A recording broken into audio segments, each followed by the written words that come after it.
Muito boa noite, bem-vindos às notícias na noite informativa. Portugal, que atualmente dirige o grupo de países que financiam o orçamento de Estado, promete minimizar os atrasos no desembolso. A garantia vem de Aníbal Cavaco Silva, presidente de Portugal, no quadro da visita de Filipe Nunes àquele país europeu.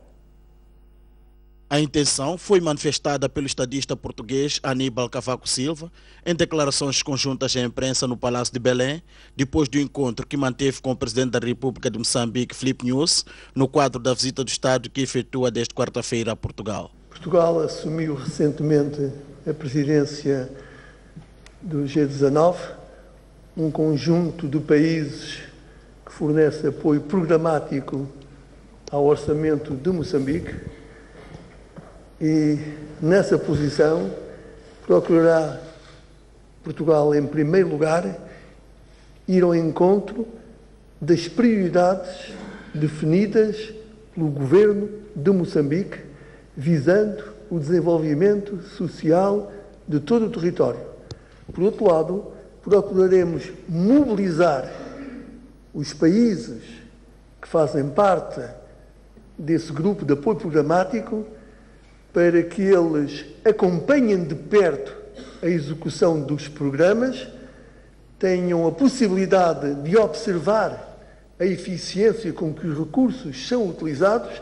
Filipe Nunes, para além de destacar a importância da presidência anual de Portugal no grupo dos países de apoio programático G19, reafirmou a intenção dos dois governos criarem condições para facilitar o desenvolvimento de relações empresariais entre Moçambique e Portugal. A nossa delegação que trazemos aqui com empresários é um sinal que os moçambicanos estão acometidos para a criação do seu bem-estar juntamente com os seus parceiros internacionais.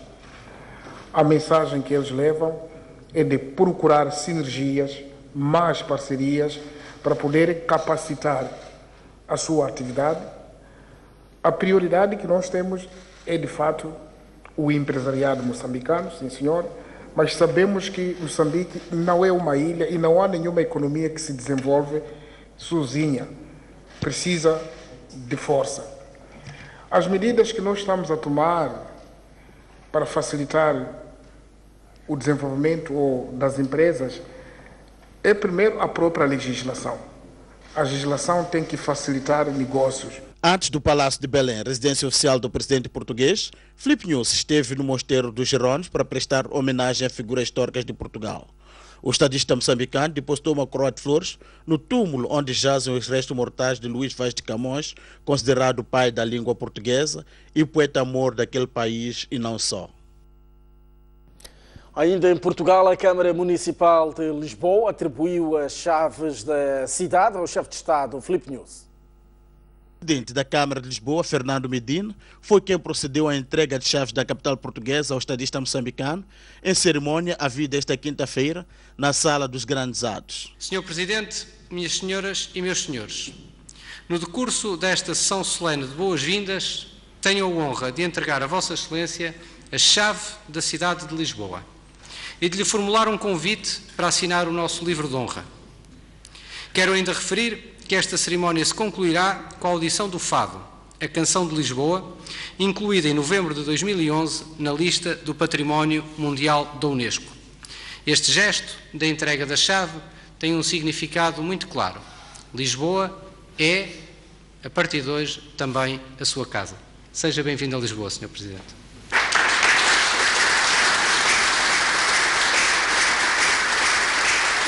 Para o Presidente da República, o ato é mais do que uma ação de cortesia por aquilo que significa a chave na sociedade moçambicana. Senhor Presidente, distintos convidados, por ocasião soberana da Câmara Municipal desta urbe, foi-nos entregue a chave da cidade. Segundo a nossa tradição, não se entrega a chave da nossa casa a estranhos. Por outras palavras, só se entrega a chave da nossa casa a quem nutrimos simpatia e confiança. Dissemos isso também quando recebemos a chave da cidade de Maputo, a cidade das Acácias. Aceitamos a chave da cidade como uma manifestação clara e inequívoca da confiança que depositam em mim como Presidente da República de Moçambique. Prometo tudo fazer para honrar esta confiança e não defraudar as expectativas dos munícipes de Lisboa e dos portugueses em geral.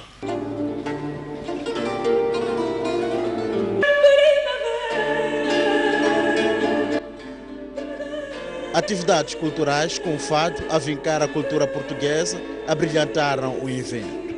Ainda esta quinta-feira, Filipe News esteve na Assembleia da República Portuguesa, onde teve honras militares pelo Batalhão da Guarda Nacional Republicana, visitou a sala plenária e manteve encontro com a Presidente Assunção Esteves. A primeira-dama da República, Isaura News, quer criar um maior intercâmbio na área de saúde entre Portugal e Moçambique. Hoje, a primeira-dama visitou a maternidade Alfredo da Costa, a Casa do Gaitato em Lisboa e a Orquestra Geração. O pontapé de saída do segundo dia do trabalho paralelo de Isaura News em Portugal foi dado com uma visita à maternidade Alfredo da Costa do Centro Hospitalar de Lisboa Central, uma unidade especialista no diagnóstico e tratamento do cancro do colo do útero e prevenção da transmissão vertical do HIV-Sida. A primeira-dama escalou diferentes departamentos da unidade sanitária, que ano passado diagnosticou e iniciou o tratamento de mais de 3.000 casos de cancro. Mas foi no encontro com os quadros que recebeu felicitações pelo programa de combate ao HIV-Sida, mas também recomendações. Que é um programa que está corretamente feito. A primeira causa de morte em Moçambique não é o HIV. O HIV é a 8ª causa de morte. A primeira causa de morte é a malária. Depois vem a malnutrição. Depois vem as infecções respiratórias. Isaura News diz que o seu gabinete vai trabalhar em parceria com o Ministério da Saúde para partilhar as experiências colhidas durante as visitas. É sempre um processo que é contínuo, né? Nós vamos trabalhando sempre e precisando sempre de fazer coisas. Dentro do meu gabinete, nós temos um plano de atividades e nós temos atividades na área da saúde, na área social, né? Daí que nós também podemos, intervindo com os ministérios de tutela, vamos também dar aquilo que é o nosso contributo. Além da saúde, a ação social esteve entre as prioridades do segundo dia de trabalhos de Isaura News na visita de Estado a Portugal. Esta é a Casa do Gaiato, um projeto também existente em Moçambique e que se dedica a apoiar, educar e integrar socialmente crianças que por diversas razões se viram privadas de crescer no convívio familiar. O projeto acolhe só em Lisboa mais de 60 rapazes, mas está a pensar em integrar raparigas. A primeira-dama apreciou a ideia e gostaria de implementar em Moçambique. Vou tentar, se calhar, ampliar um pouquinho mais naquilo que é o nosso projeto em termos do curso da Casa do Gaiato, que nós também lá temos. E uma das coisas que também gostava de fazer é pôr também, fazer esta junção da rapariga. Há a possibilidade de nós podermos acolher rapazes ou raparigas que precisem de tratamento e acompanhamento médico em Portugal. Nós estamos disponíveis e de portas abertas para receber aqueles que precisam de ficar durante mais de 1 ano ou 2. Ainda esta sexta-feira, Isaura News foi hibridada com a atuação do projeto Orquestra Geração da Escola Básica do Agrupamento Miguel Torgas, uma instituição que tem recebido agrupamentos moçambicanos para a troca de experiências. A primeira-dama da República visitou também a Casa do Gaiato, não do Gaitado, como erradamente havíamos dito, quando te chamarias desta matéria que acabou de passar. Vamos olhar para outras notícias. 3 dias após o trágico acidente que matou 5 pessoas em Maputo, a STV ouviu uma especialista em regras de higiene e segurança no trabalho que explica o que deve ser feito para evitar tragédias como a de terça-feira.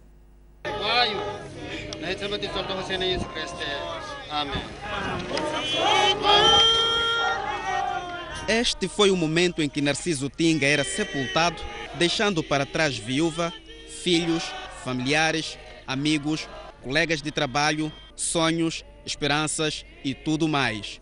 Tudo é resultado de uma situação evitável que, por não ter sido, foi fatal. Narciso Tinga e os seus colegas entraram por aquela porta no dia 14 de julho deste ano na esperança de ter um grande dia de trabalho. Para ele e para alguns era apenas a sua segunda semana a trabalhar para aquela empresa. O dia parecia correr muito bem, inclusive passou a hora 12. Certamente tiveram uma refeição e retomaram o trabalho. Mas já próximo ao fim da jornada, um pouco depois das 15, eis que pisaram numa armadilha que não conheciam. Eram os andaimes. A STV contactou uma especialista em higiene e segurança no trabalho. Sem falar da obra específica, a engenheira Cláudia Cardoso revelou que há ferramentas que não podem faltar numa obra para a segurança do pessoal.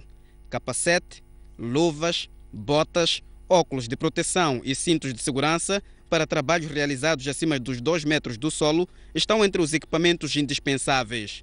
Mas, mais do que ter instrumentos, as direções da empresa devem ser responsáveis. Em primeira instância, os gestores, digamos, os diretores, os donos de cada uma das empresas presentes neste mercado têm que verdadeiramente se preocupar com esta matéria. Portanto, têm que sentir que nas suas empresas não pode haver danos aos colaboradores. A especialista prossegue e explica os cuidados a ter no trabalho com os andaimes. Há pontos que facilmente nós a olho nu conseguimos perceber que estão a infringir uma regra de segurança. Dou-vos o exemplo de quantas obras nós não passamos por aí, pela cidade, e se repararem, os andaimes as sapatas dos andaimes estão de cima de tijolos. Ora, vamos pensar, um tijolo é oco por dentro, facilmente se parte, facilmente tem um ponto de instabilidade para o andaime. Bom, acima de tudo, antes de haver a construção do andaime, não é? Há necessidade de haver um estudo prévio. Portanto, um estudo prévio em que uma equipa se reúne e vai perceber onde é que o andaime vai ser construído, que peso é que aquele andaime vai necessitar de suportar, porque não é só o peso das pessoas, há o peso dos materiais, ok? E, portanto, é preciso fazer o chamado projeto de dimensionamento da construção do andaime. Apesar de tudo, a pós-graduada em segurança no trabalho diz que há uma crescente preocupação das empresas com a segurança do trabalhador. Ora bem, a Ordem dos Engenheiros delegou um membro para integrar a comissão de inquérito criada pelo governo para esclarecer as causas da tragédia que matou 5 pessoas na última terça-feira.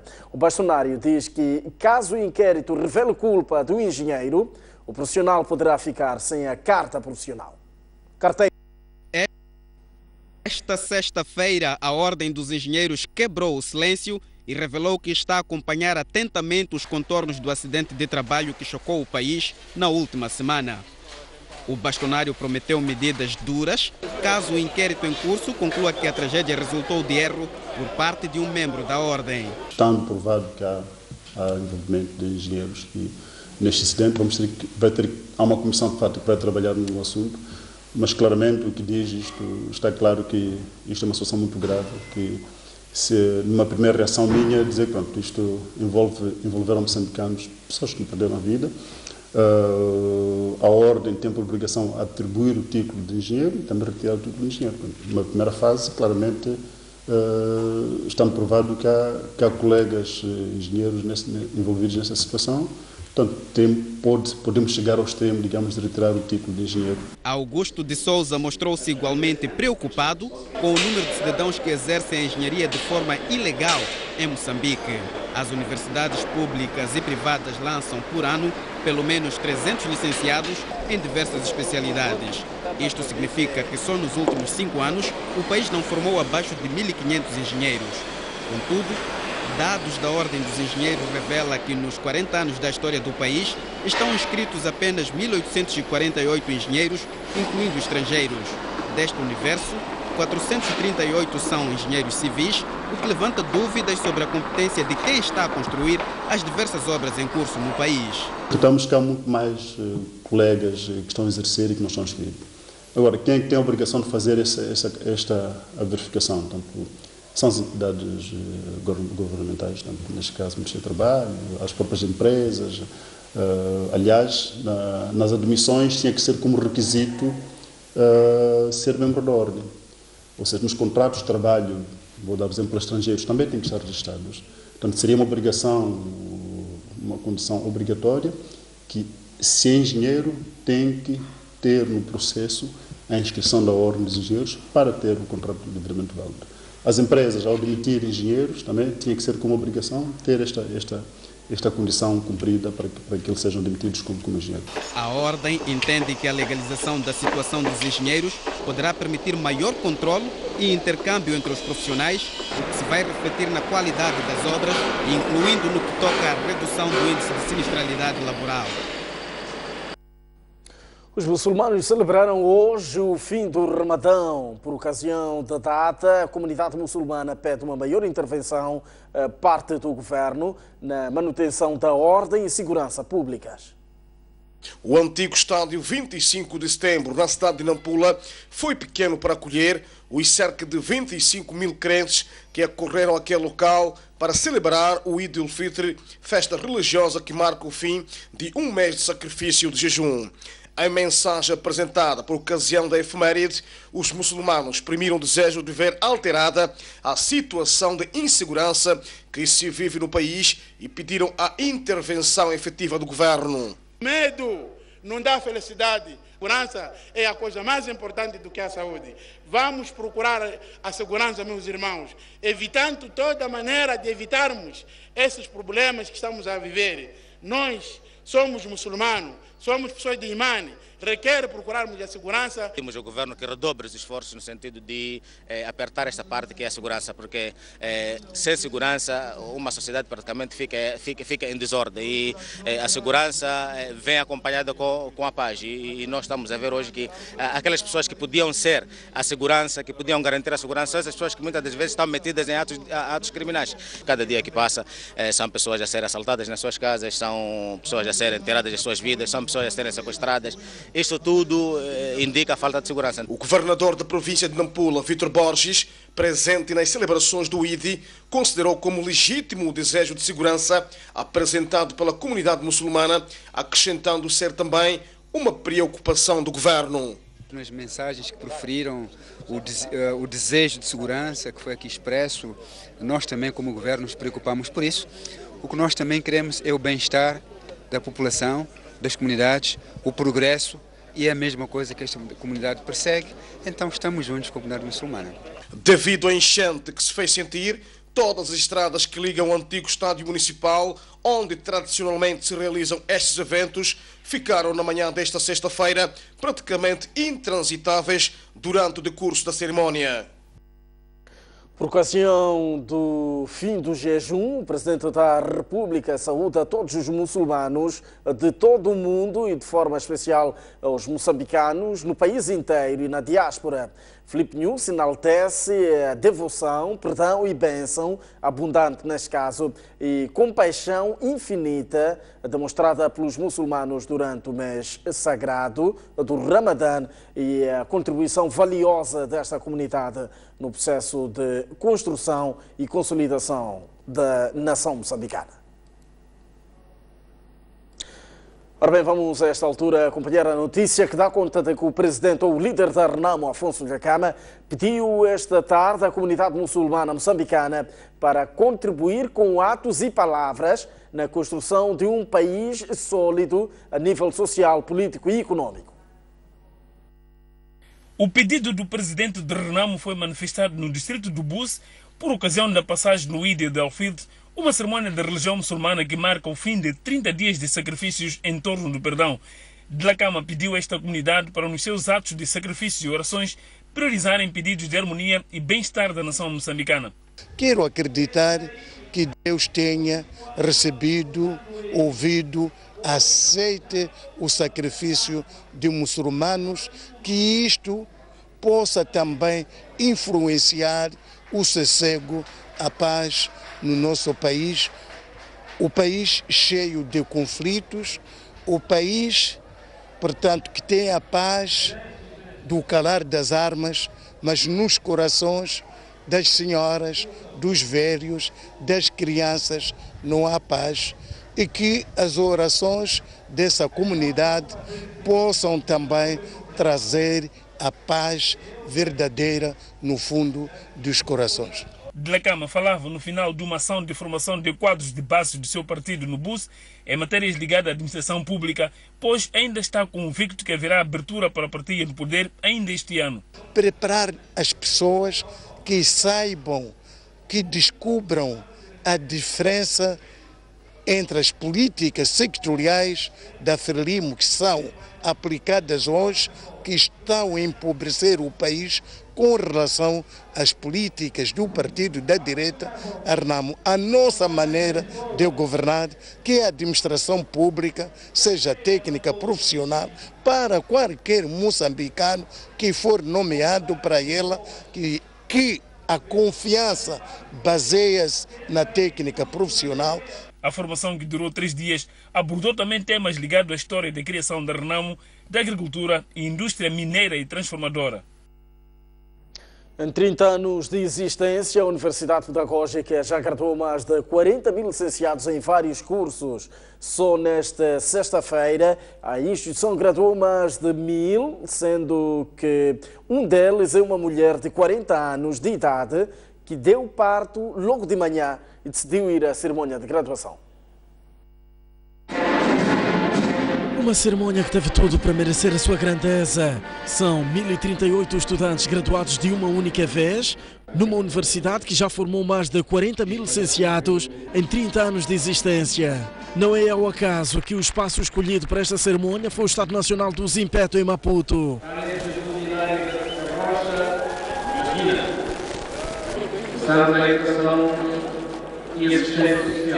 E no meio de tanta gente, houve uma mulher que se destacou pela sua ousadia. Gilda Justino, de 40 anos de idade, deu à luz a um menino logo cedo, mas não quis perder o prazer de estar com estas roupas a receber o canudo. Não queria perder, apostei que não queria perder o dia de hoje. Foi um parto normal. Devido ao cansaço com a atividade de parto, ela não levou muito tempo e teve que se retirar para repousar.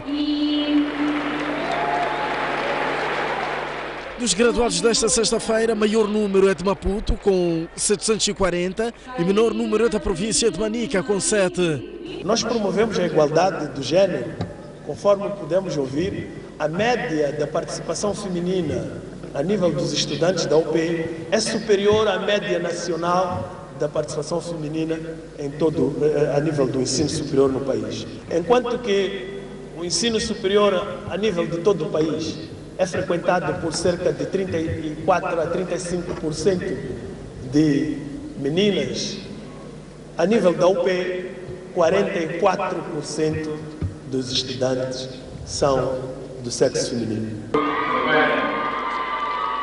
A formação superior em Moçambique ainda é um desafio, numa altura em que cresce cada vez mais a necessidade de técnicos qualificados. Mas, se depender destes, pode-se esperar melhorias em várias instituições. Fiz o curso de Línguas Estrangeiras Aplicadas. Hoje em dia não estamos só a falar de tradução, existe tradução assim feita só pelo homem, existe também uma tradução já um pouco mais avançada, que é uma tradução associada a equipamentos, então é um desafio muito grande. O ambiente é uma componente hoje em dia que é necessário abranger em todos os setores. Todos os setores, falo do comercial, do setor energético, é necessário que exista pelo menos um gestor ambiental, um técnico da HST. O desenvolvimento é feito pela política, mas para mim essa política é mais científica, é estudar no sentido científico, procurar saber porque é que um partido e o outro lutam para o poder, porque é que temos muitas forças políticas, essa escolha, porque é que o eleitorado tem que escolher um, não o outro. Então é preciso estudar ciência política para dar mais cunho ao meu jornalismo. A Universidade Pedagógica faz graduações desde 1992. Em 30 anos transformou-se na maior universidade pública presente em todo o país. Agora conta com 53 mil estudantes inscritos. Mulher ganha filho e canudo no mesmo dia. A história a seguir inspira muitos jovens com apenas 22 anos de idade Karina Matimbi foi eleita melhor graduada mais nova na cerimónia de hoje. Ela licenciou-se em informática e desenvolveu um sistema de avaliação de professor na Universidade Pedagógica.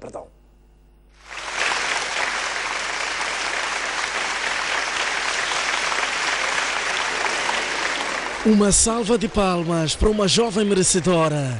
Ela ingressou na Universidade Pedagógica há 4 anos, com 17 anos de idade, e em tempo recorde terminou a licenciatura em informática. Não foi fácil no início porque eu não estava acostumada àquela nova rotina, mas com o tempo fui me habituando e me esforçando.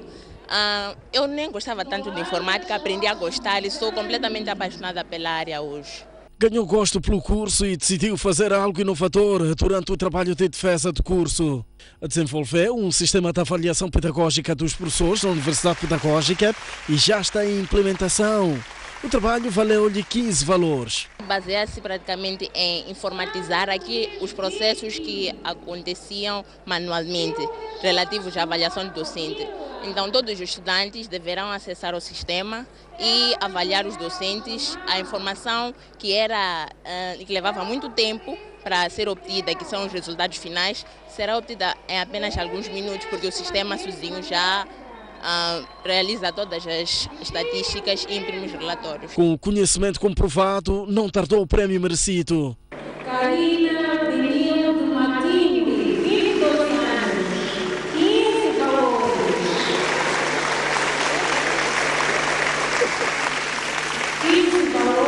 Isso mesmo, ela foi a melhor aluna mais nova, facto que orgulha o reitor da Universidade Pedagógica. Ela, de fato, é que fez toda a análise do sistema e desenvolveu o programa. E este programa está enquadrado dentro de um sistema muito maior, que é um sistema único aqui em Moçambique, né? É o sistema de gestão universitária da UP, chamada CGUP, que inclui o registro acadêmico, inclui a parte de gestão financeira e inclui também essa parte de avaliação de docentes pelos estudantes e no futuro vai incluir muito mais áreas. Para já, Benilde não trabalha e está aberta ao mercado. Histórias de luta, superação e de inspiração. É assim que se pode resumir o percurso de Estevão e Lazira, ambos com 61 anos de idade, que conseguiram alcançar o seu sonho de conquistar a licenciatura. Fisicamente alto, tal como o seu sonho. E no dia em que eu fui fazer a defesa, foi no dia em que eu estava a completar 60 anos exatamente. Então, o meu curso é História Política e Gestão Pública. Determinada e muito empenhada. Eu não fiz em tempo recorde, não. Estevão Milagre começou a estudar no tempo colonial e só em 2015 é que conseguiu concluir o grau de licenciatura com 61 anos de idade. Eu comecei a estudar à noite, a partir da 3ª classe. Fiz até ensino comercial, depois com a questão da guerra, parei 20 anos. Depois tinha esse bicho mesmo de que tem que estudar, é uma boa brincadeira. Lazira Eulália também tem uma história quase que semelhante e tem a particularidade de ter começado a dar aulas, mesmo sem formação na área. Quando teve a oportunidade, ingressou na Universidade Pedagógica para licenciar-se em ensino de português. Fui vendo os outros mais jovens, não é? Sempre ingressavam. Então nós que somos muito mais adultos, penso que eu e mais outros colegas, outros que até já reformaram, já faleceram, sempre nos puseram a retaguarda, não nos deram a vantagem. Até que eu decidi um dia ir falar com a chefe dos recursos humanos.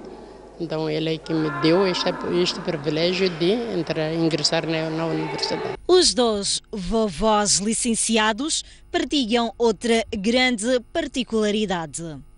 Eles já não estudam para ter emprego, mas sim para dar exemplo às novas gerações de que para estudar não há idade. O meu grande prazer Não diria os meus filhos, porque os meus filhos já estão todos formados. Mas puxar os meus netos é dar um exemplo para os meus netos verem que, afinal de contas, vale a pena estudar. Com esta idade, conhecimentos, principalmente, adquirir conhecimento. Com conhecimento a pessoa consegue fazer uma análise dos acontecimentos do mundo com facilidade. Depois, para incentivar os mais novos. E premiou o esforço destes estudantes empenhados. 250 novos profissionais da saúde foram hoje graduados pelo Instituto de Ciências de Saúde em Maputo. Na ocasião, a Ministra da Saúde apelou para a melhoria na prestação de serviços, com destaque para o combate ao mau atendimento. Ao todo, são 231 profissionais graduados em enfermagem geral, saúde materno-infantil, técnico de nutrição, medicina preventiva, medicina curativa, entre outros cursos. A maioria dos graduados, cujos cursos duraram cerca de 3 anos, é da área de enfermagem geral, uma das mais procuradas pelos candidatos. Na ocasião, a ministra da Saúde, Nazira Abdullah, defendeu a necessidade de combate ao mau atendimento e cobranças ilícitas nas unidades sanitárias. Assistimos com desagrado e preocupação o mau atendimento, as cobranças ilícitas praticadas por alguns profissionais, uma percentagem mínima, e a degradação dos valores morais que a todos preocupam e que mancham os esforços dos milhares de profissionais de saúde dedicados que trabalham no nosso belo Moçambique. Não podemos continuar a assistir passivamente a este fenómeno. Somos todos aqui chamados para comprometermos-nos com um atendimento digno e de qualidade nos nossos serviços de saúde. Por seu turno, o diretor do Instituto de Ciência e Saúde de Maputo disse que o principal desafio da instituição é contribuir para melhorar a qualidade de vida no país através de aumento do efetivo qualificado no setor de saúde. Como primeira experiência de formação para elevar o nível de conhecimento destes profissionais, que vai permitir a melhoria de qualidade da assistência de saúde aos utentes.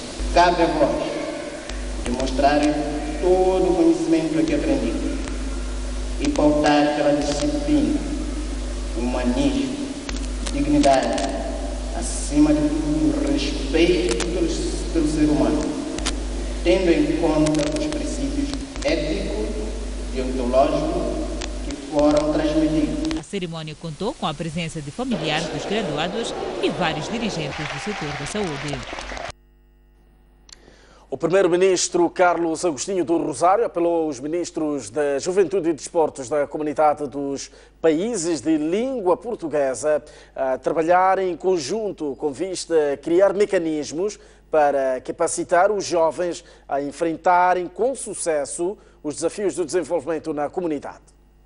Falando esta sexta-feira, na abertura da 8ª Conferência de Ministros da Juventude e Desportos do CPLP, Carlos Agostinho do Rosário apelou aos participantes a darem maior integração desportiva aos jovens, como forma de incrementar as atividades recreativas e continuar a produzir desportistas de referência a nível mundial. Do Rosário disse ainda que o governo moçambicano prioriza na sua agenda nacional as necessidades da juventude como forma de continuar a catalisar o desenvolvimento do país.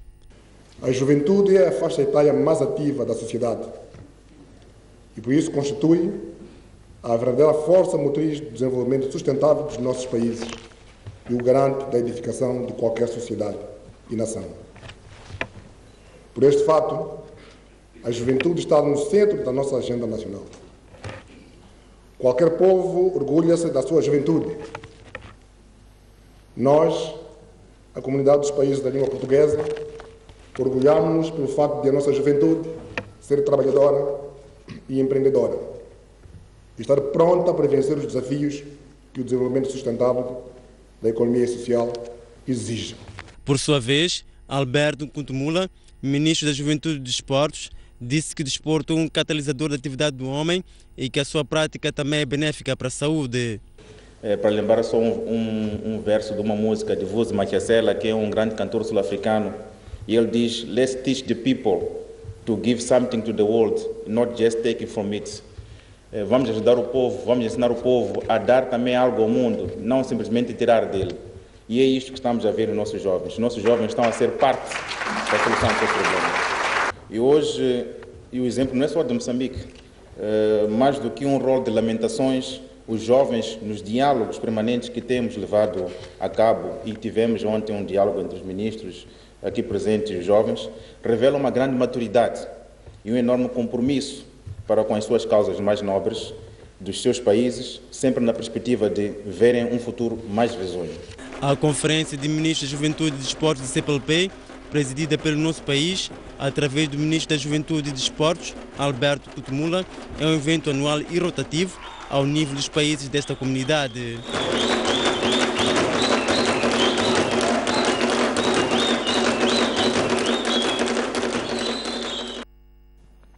Moçambique e a Zâmbia querem estreitar as relações bilaterais nas áreas de defesa e segurança para reforçar o combate aos crimes transfronteiriços.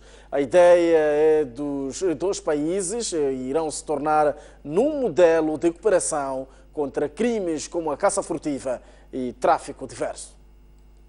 Os compromissos neste sentido foram fixados no final da 8ª sessão da Comissão de Defesa e Segurança entre os dois países.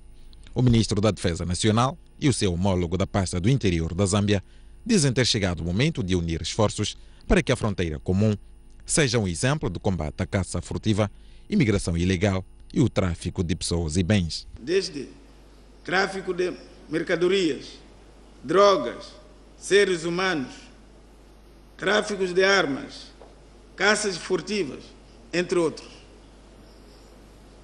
Neste contexto, somos chamados a dar exemplo do nosso compromisso em transformar a nossa região num modelo de luta contra o crime organizado e transfronteiriço.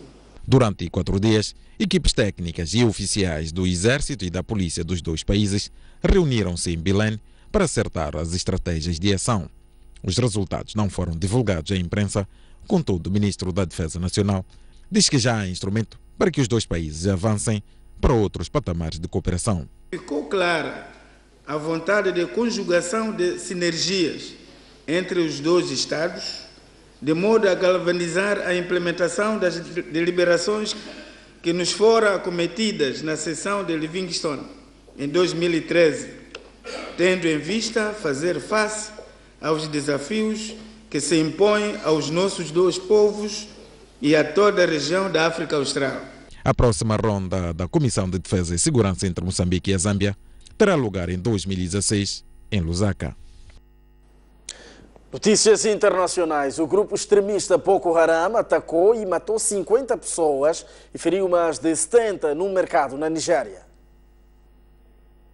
Trata-se de uma iniciativa que visa alavancar as iniciativas juvenis a nível da cidade portuária de Nacala, segundo deu a conhecer o vereador para a área de Cultura, Juventude e Desportos no Conselho Municipal. Shadrach Niconela disse na ocasião que o fundo, ora criado, visa de certa forma dar oportunidades aos jovens que não têm acesso aos fundos alocados anualmente pelo governo central aos distritos, os famosos 7 milhões de meticais, e da redução à pobreza urbana, para além de minorar o nível de desemprego no seio da juventude local. E os jovens vão submetendo os seus projetos no Conselho Municipal e o Conselho Municipal, dentro do seu órgão, portanto, que é a equipa técnica, vai avaliar a viabilidade dos projetos. Dos projetos aprovados serão remetidos ao banco e o banco vai financiar os respectivos projetos. O objetivo é para minimizar a questão de autoemprego dos jovens. A falta de emprego dos jovens é uma questão que nos preocupa. Entretanto, 50 a 100 mil meticais serão os valores limites para os 100 projetos que serão aprovados nesta primeira fase, isso depois da avaliação pela comissão técnica criada para o efeito, segundo fez saber o vereador do Pelouro da Cultura, Juventude e Desportos no Conselho Municipal. Dentro daquilo que foram a nossa avaliação, dos projetos, o financiamento de um projeto individual, o máximo são 50 mil meticais. Para um projeto de caráter de uma associação, o máximo será, portanto, 100 mil. De referir que mais de 5 mil jovens, na sua maioria residentes na cidade portuária de Nacala, estão hoje mergulhados no mundo do desemprego na sequência da conclusão das obras da construção do terminal de carvão no distrito vizinho de Nacala Velha e do aeroporto de Nacala. Foi notória a troca de matérias. Aqui o nosso caro telespectador acabou de acompanhar, dá conta de que o município de Nacala criou um fundo para o financiamento de projetos juvenis com o objetivo de reduzir o sofrimento dos jovens, onde a maior parte deles estão mergulhados no desemprego, com a conclusão das obras de construção do terminal de carvão em Nacala Velha e do aeroporto de Nacala. Vamos agora acompanhar a notícia que dá conta de que a Frelimo rejeitou a proposta do MDM de criar uma comissão parlamentar para investigar a alegada má gestão na empresa Eletricidade de Moçambique. A Frelimo defende que a Assembleia da República não tem competências para investigar a EDM. A proposta para a criação da comissão de inquérito foi feita pela bancada do MDM e teve apoio da Renamo. É uma grande preocupação para o MDM e para o povo no geral, tendo em conta que a Eletricidade de Moçambique está numa total insolvência, numa bancarrota, que decorre da influência política que a empresa tem sofrido por parte do regime do dia. A Eletricidade de Moçambique, nos últimos 10 anos, mergulhou-se numa espiral de dívidas. Tem uma dívida de 55 milhões de dólares com a HCB, tem dívidas com seus fornecedores. A Renamo concorda e diz que a preocupação é legítima. Há empresas que têm a sua produção deficiente por falta da má qualidade da corrente elétrica. Há empresas e há famílias que ficam prejudicadas nos seus utensílios domésticos por causa de cortes constantes, não programados, da corrente elétrica. A Frelimo, que tem a maioria no Parlamento, rejeita a ideia da oposição e lança a responsabilidade da investigação da EDM à Justiça. Esta matéria já está nos órgãos de administração da Justiça. Como devem saber, por via do parecer que a Comissão dos Assuntos Constitucionais, Direitos Humanos e de Legalidade já dispôs, esta matéria foi levada pela Inspeção-Geral das Finanças do Governo de Moçambique para a Procuradoria-Geral da República e igualmente para o Tribunal Administrativo. Portanto, caberá aos nossos órgãos de administração da Justiça, porque aí o Parlamento não tem como entrar, fazer a devida análise. Agora sim, as notícias internacionais. O grupo extremista Boko Haram atacou e matou 50 pessoas, ferindo outras 70 no mercado na Nigéria. Uma dupla explosão provocou 50 mortes esta quinta-feira no mercado central de Gombe, na Nigéria. A violência dos militantes islâmicos do grupo extremista Boko Haram também deixou mais de 70 pessoas feridas, entre mulheres e crianças, que estão em estado crítico. Na altura da explosão, o mercado estava cheio de pessoas. A maioria muçulmana na região preparava-se para celebrar o fim do Ramadão. O estado de Gombe faz fronteira com os de Borno, Adamawa e Yobo, onde os jihadistas tentaram criar um califado islâmico. A violência do Boko Haram também é sentida nos Camarões. 2 mulheres de burca levaram a cabo um ataque suicida na semana passada, que provocou 11 mortes. Depois deste ataque, foi proibida a utilização de véu integral no norte do país.